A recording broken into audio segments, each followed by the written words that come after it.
مزہ آ گیا الیکشنز کا رزلٹ دیکھ کے، آیا کہ نہیں؟ اگر اس کو سافٹ ریولیوشن کہا جائے تو غلط نہ ہوگا۔ عمران خان نے تھو کے رکھ دیا، بلہ نہیں تھا ان کے پاس، پھر بھی تھو کے رکھ دیا۔ کل نواز شریف صاحب نے وکٹری سپیچ کیوں کینسل کی ہوگی؟ اس لیے کہ کل ان کا خیال تھا میں ہار گیا ہوں۔ نہیں، میرا یہ خیال تو آج ان کا خیال ہے وہ جیت نہیں، وہ ان کے لوگ کہہ رہے ہیں جی کہ مسلم لیگ نون کو 8 فروری کی بجائے 9 فروری کو زیادہ ووٹ پڑے ہیں۔ اب آپ کچھ بھی کر لیں، ہم سب کو پتا ہے کہ کراچی سے ایم کیو ایم نے 1-2 سیٹس ہی لی ہوں گی، اس سے زیادہ لے نہیں سکتے۔ اب ایم کیو ایم والے جو کٹر ایم کیو ایم والے ہیں وہ کراچی کے ریزلٹس کو ڈیفینڈ کر رہے ہیں اس حد تک کہ پاکستان پیپلز پارٹی جو کراچی سے جیتی ہے وہ صحیح جیتی ہے۔ اب آپ 15 سیٹس دکھا دیں ایم کیو ایم کی یا 17 سیٹس دکھا دیں، اس سے کوئی فرق نہیں پڑتا۔ انٹیریئر سندھ میں ووٹر ٹرن آؤٹ ہوا نہیں، مشکل سے 20-25% ہوا ہوگا، لیکن ووٹ پڑے ہیں لاکھوں میں۔ پنجاب میں شریف خاندان تک ہار چکا، بلوچستان میں قوم پرستوں کو پیچھے رکھا گیا ہے، اور کے پی کے میں کچھ کر نہیں سکے کیونکہ ابھی ہم جا رہے ہیں ریزلٹ لینے۔ اگر ڈی آر او نے یا کسی نے ریزلٹ میں لی تو لال کیا، یہ اب بات ہمارے بس سے باہر ہیں، خدا کی قسم ان کا بینڈ بجا دیں گے انشاءاللہ۔ باقی سب کچھ اسٹیبلشمنٹ کے پلانز کے حساب سے ہوا ہے، بس صرف پنجاب اور کے پی کے میں مسئلہ ہو گیا، عوام نکل آئی، اور اس مسئلے نے ایک بڑی خوبصورت بات کو جنم دیا ہے۔ وہ بات یہ ہے کہ ہم عوام کو یہ پتہ لگ گیا ہے کہ ہم زیادہ مقدار میں نکل کے ووٹ ڈال کے آپ کی بینڈ بجا سکتے ہیں، مگر جہاں سچویشن ڈیموکریسی کے لیے پاکستان میں اتنی ہیپننگ ہے، اتنی اچھی ہے، وہیں اتنی ڈارک بھی نظر آ رہی ہے۔ وہ کیسے؟ آئی ول ایکسپلین۔ سوال یہ ہے کہ اب ہوگا کیا؟ پاکستان مسلم لیگ نواز، پاکستان پیپلز پارٹی اور باقی سب کو مل کے گورنمنٹ بنانی پڑے گی، یہ تو ظاہر ہے، کیونکہ پی ٹی آئی کو تو اجازت نہیں۔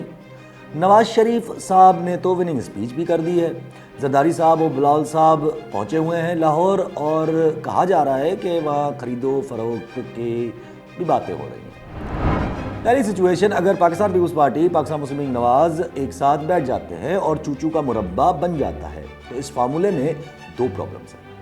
ایک کہ پاکستان پیپلز پارٹی، بالخصوص پاکستان پیپلز پارٹی کے چیئرمین بلاول بھٹو زرداری، یہ صاحب بالکل کھل کے بول چکے ہیں کہ پاکستان مسلم لیگ نواز کے ساتھ بیٹھنا یا تو مشکل ہے یا تو ناممکن۔ اور جو ریزلٹس آئے ہیں، اگر صرف 10-12 سیٹس کا ہی فرق ہے پاکستان پیپلز پارٹی اور پاکستان مسلم لیگ نواز میں، تو زرداری صاحب نواز شریف صاحب کو یہ بولیں گے کہ آپ کون بھائی،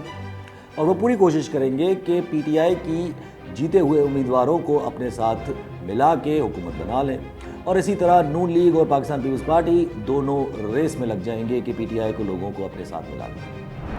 لیکن جب ان کو جوڑنے کی کوشش کی جائے گی تو آگے سے ایک ڈیمانڈ آئے گی کہ پی ٹی آئی پہ سختی کم کرو، عمران خان کو باہر نکالو، اور یہ کام نہ نواز شریف کر سکتا ہے اور نہ آصف زرداری، کیونکہ پی ٹی آئی اور عمران خان کے اوپر جو سختی ہے وہ ان دونوں کی ایما پہ تو ہو نہیں رہی،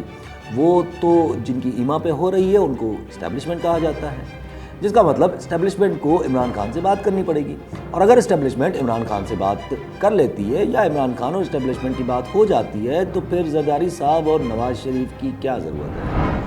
دوسری سچویشن، اگر فرض کر لیتے ہیں کہ یہ سب مان جاتے ہیں اور اسٹیبلشمنٹ سب کو کسی طریقے سے ساتھ بٹھا لیتی ہے اور عمران خان سے کوئی نیگوشیشن نہیں ہوتی، تو پھر بھی کے پی کے اسمبلی تو پی ٹی آئی کو دینی پڑے گی، وہ تو پی ٹی آئی کے پاس رہے گی، اور کے پی کے سرکار وفاقی سرکار کے ناک میں دم کر دے گی، خاص کر کے جو ہماری سچویشن ویسٹرن بارڈرز کے حوالے سے بننے جا رہی ہے۔ ویسٹرن بارڈر کے حوالے سے ایک اور انڈیکیشن یہ ہے کہ بلوچستان میں قوم پرستوں کو باہر نکال دیا گیا ہے، اور قومی جماعتیں جیسے کہ پاکستان پیپلز پارٹی اور پاکستان مسلم لیگ نواز کو میجورٹی دی گئی ہے۔ تیسری سچویشن، اگر ہم یہ فرض کر لیتے ہیں کہ نہ پیپلز پارٹی جھکتی ہے اور نہ پاکستان مسلم لیگ نواز، اور پی ٹی آئی کو بھی کسی جماعت کے ساتھ مل کے گورنمنٹ بنانے کی اجازت نہیں ملتی یا روکا جاتا ہے، روکنے کے بہت سارے طریقے موجود ہیں، تو پھر کوئی بھی گورنمنٹ بنانے کی پوزیشن میں نہیں ہوگا، اور پھر ری الیکشنز۔ اب آپ سوچ لیں کہ ہماری اسٹیبلشمنٹ کے لیے کون سی سچویشن سب سے بہتر یا سب سے فیوریبل ہوگی، لیکن اس چیز کے امکانات کم اس لیے ہیں کیونکہ ہماری جماعتیں حتی الامکان کوشش کریں گی کہ گورنمنٹ بنا لیں، کیونکہ اگر نہیں بنی تو پھر نہیں پتہ کہ الیکشنز کب ہوں۔ آپ کوئی بھی سچویشن اٹھا لو، کسی بھی پرسپیکٹو سے دیکھ لو، پاکستان کی بینڈ بجنے والی ہے، اس لیے بہتر یہی ہے کہ talk to Imran Khan, settle out and accept the defeat. Everything else is another seed of destruction.